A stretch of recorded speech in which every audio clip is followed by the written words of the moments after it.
civilmedia.mk. Слободно, независно, отворено.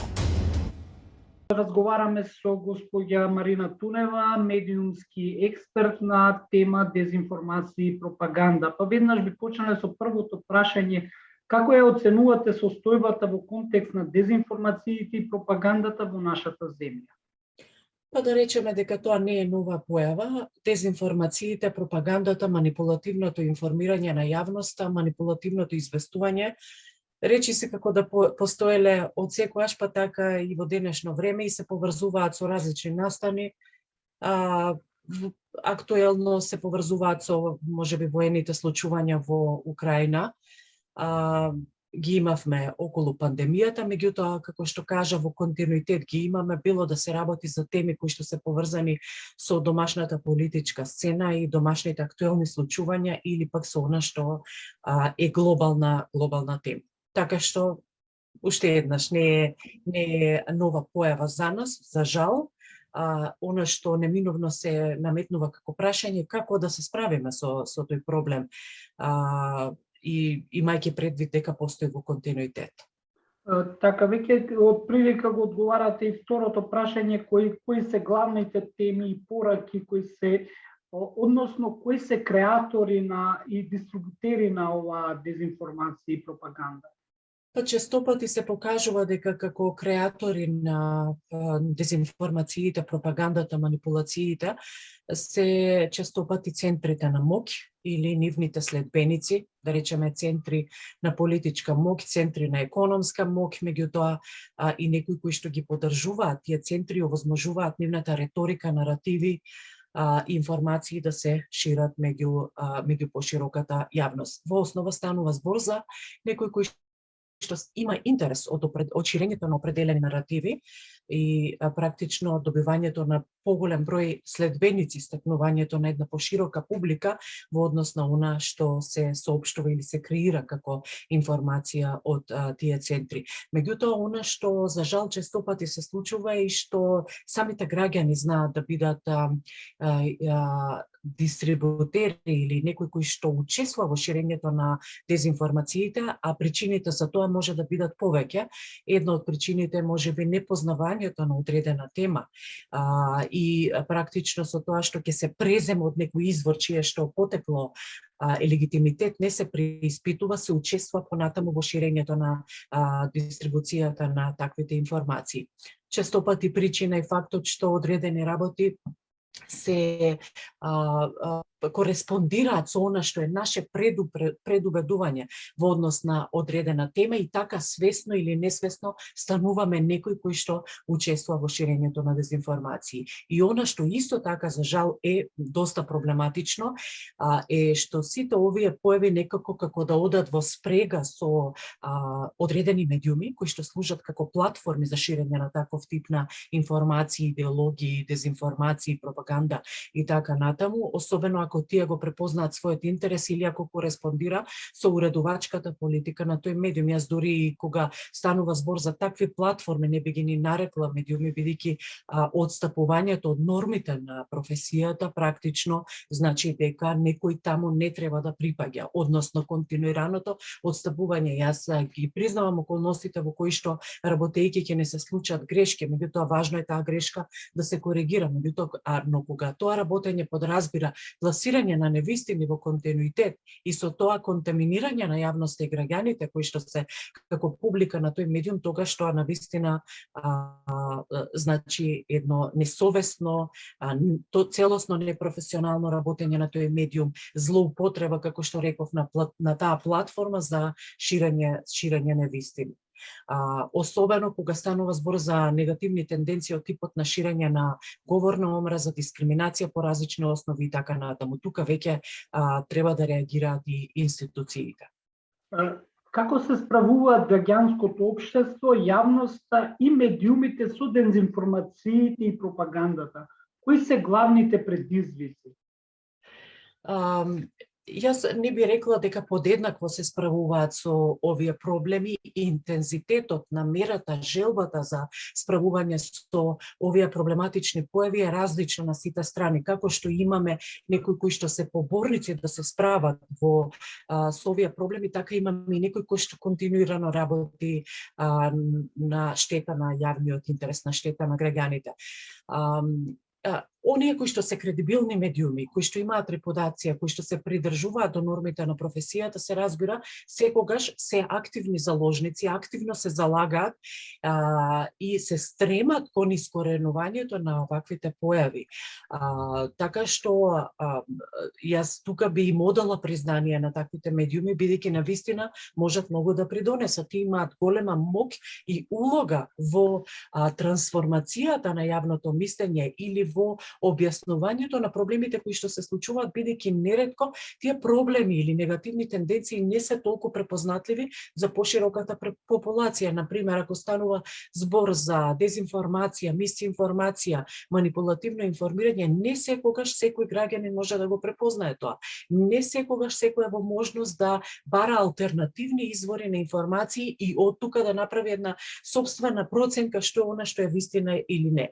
И од тука сметам дека кредибилните професионални медиуми кои што ја негуваат професионалноста во своето работење, навистина може да придонесат многу и имаме такви медиуми за среќа. Можеби не е голем бројот на тие медиуми, но имаме и овозможуваат на јавноста да препознаат за што станува збор. Кога станува збор за граѓанското општество и невладините организации, граѓанските организации како репрезент на граѓаните во различни сфери, и тука можеме да кажеме дека има извесен број на организации кои што активно и во континуитет се трудат, не само денес во контекст на актуелните случувања, туку тоа го прават во континуитет.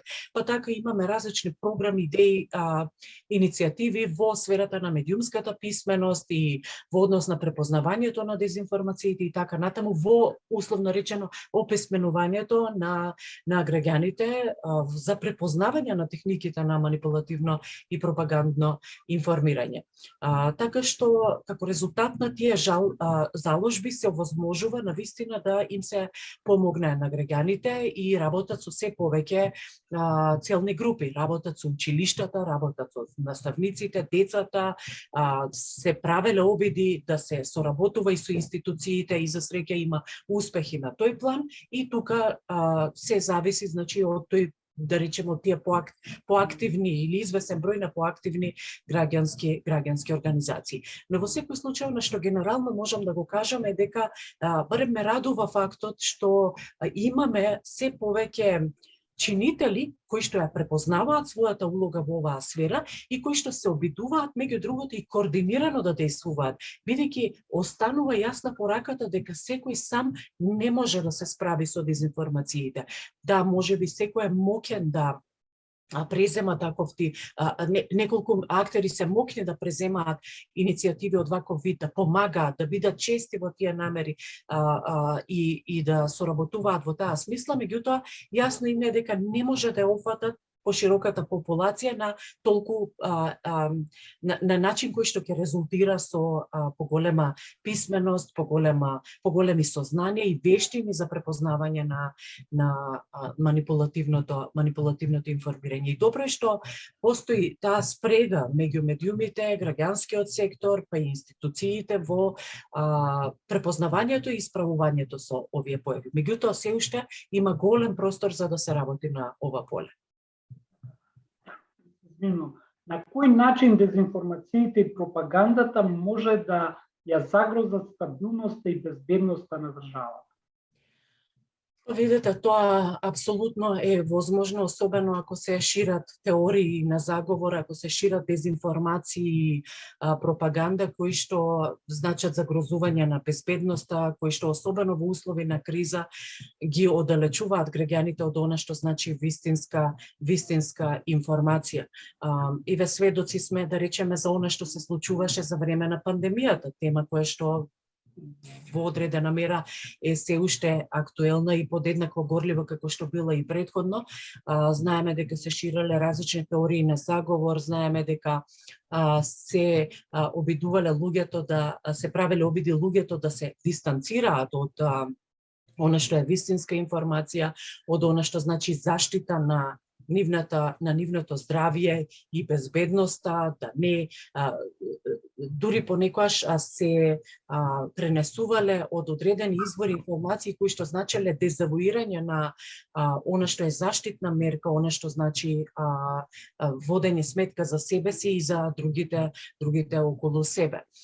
Исто така знаеме дека дезинформациите се ширали во контекст на различни политички случувања во државата, па се повикувало на сме имале говор на омраза, сме имале криминал од омраза, сме имале различни штетни појави кои што значеле загрозување на безбедноста не само на поединци, туку и пошироко на група на граѓани, пошироко на населението. Значи станува збор за една многу опасна појава и знаеме што значи злоупотребата на дигиталната технологија и различни платформи за ширење на таков тип на информации, така што она што представува закана за безбедноста на глобално ниво, станува закана за безбедноста и на ниво на нашата држава, бидејќи знаеме дека информациите лесно се прелеваат и лесно може да се предизвика паника, лесно може да се мобилизира населението, да се повикаат на различни видови на мобилизирање и па дури агресивно однесување, така што навистина може да биде една мощна штетна појава ширењето на дезинформациите и на лажните наративи.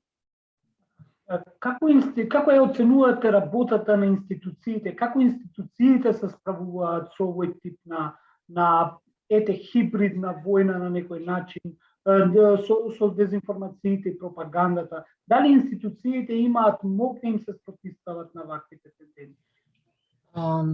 Јас претходно реков дека навистина треба да се работи на многу на оваа тема и можеби оваа порака многу повеќе се однесува и на институциите, во смисла дека кога сме се соочувале со мощни проблематични појави од типот на говор на омраза, дискриминација, нарушување на законот, институциите не се покажувале како целосно ефективни во справувањето со таквиот тип на проблеми. Тука треба да се работи многу. Справувањето со дезинформациите во медиумите, лажните наративи, манипулацијата, пропагандата, треба да го оставиме на самата професија и на представниците на таа професија, на граѓанскиот сектор, на академската заедница и така натаму. Институциите треба да се работат својата работа. Па ако имаме нешто што може да значи нарушување на законот, тогаш треба да постапат и да не го маскираат тој проблем, да го подзаборават, да прогледаат низ прсти и така натаму, а појави од таков вид сме имале доста. Судството треба да биде ефикасно и ефективно, на тоа се укажувало на бројни настани, јавното обвинителство, полицијата си ги има своите надлежности и така натаму, различни регулаторни тела, сите тие треба да ја разберат пораката дека во рамки на своите надлежности треба да се справуваат со ваквите проблеми. Има други актери ченители кои што може да им помогнат на граѓаните во препознавањето на она што е проблем во однос на дезинформациите и пропагандата. И последното прашање, кои се вашите препораки за поуспешно справување со дезинформациите и пропагандата? Како најлесно граѓаните да се справат со таа? Овака, ако е дезинформација, ако е полуинформација, полувистина, бидејќи сега тие појави се замаскирани и во други облици, тогаш јасно и гласно треба да се посочи околу тоа. Знаете, еден професор на универзитетот во Џорџ Вашингтон вели дека во Америка дезинформациите се како лебарки, доколку ги осветлите, тие ќе се разбегаат во различни правци. Меѓутоа треба се става светло на ваквите појави, да се осветлуваат проблемите од ваков вид, им се посочуваат на граѓаните. Треба да се овозможи да се препознае овој проблем и да се нарече со вистинското име. Ако е лага, е лага и да се каже дека е лага. Ако е дезинформација, да се покаже дека е дезинформација. Но како? Покажувајќи ја техниката, пласирајќи ја вистината, но исто така пласирајќи ја лагата со цел да биде разобличена. И тука има еден ризик на кој што можне треба да се треба навистина да се внимава, а тоа е кога се пренесува одредена дезинформација или се истакнува, да не се оди во насока на таа да добие пошироки димензии. Значи, ако веќе ја изложувам, ја представувам лагата, треба да покажам дека и докажам дека е тоа лага и зошто и со помош на кои техники и какви импликации има таа лага. Значи, секогаш еден од битните пристапи е да се именуваат нештата и да се покаже на граѓаните каде е лагата, во што се препознава и така натаму.